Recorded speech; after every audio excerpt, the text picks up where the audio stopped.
பாருங்கள் ஃப்ரெண்ட்ஸ், சோறு திங்கலான்ட்டு வந்தால் பாருங்க, அரிசி ஊற வச்சுட்டு இதில் கடலக்காய் வச்சு அதையும் புல்லை எடுத்துட்டு குழம்பு மட்டும் கிடக்குதுங்க. இங்கே பாருங்க, 2 பேர் என்ன பண்ணிட்டு இருக்கிறாங்க பாருங்க. இது என்ன பொம்மை டிவி பார்த்துட்டு 2 பேர் அசால்ட்டாக உட்காந்து கடலக்காய் தின்னுட்டு இருக்கிறீங்க.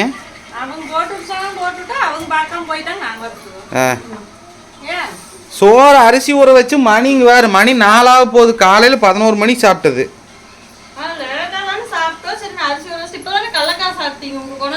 ஏண்டி கடலக்காய் சாப்பிட்டு சோறு சாப்பிட வேண்டாமா?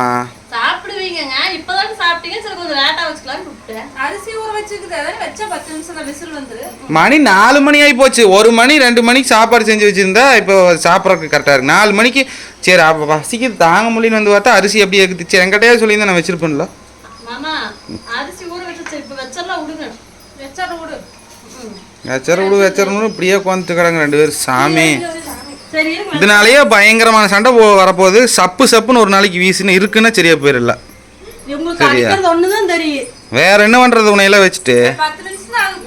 நீ அதுக்கு மேல ஜாலரை தட்டிட்டு இவளுக்கு சோம்பேறிக்கு சோம்பேறி. நீ கடலக்காயோ அந்த குக்கர் ஒரு குக்கர் தின்னு போட்டு எனக்கு 3 கப்பில் ஓட்டு கொடுத்தா.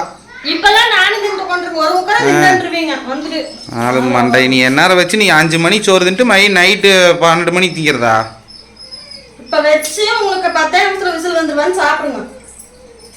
இன்னும் வண்டி தொலை, நான் சோறே திங்கல என்ன பண்ணுங்க. 4 மணி 5 மணிக்கு திங்கிறதுக்கு அது சாப்பிடாமே இருந்துக்கலாம்.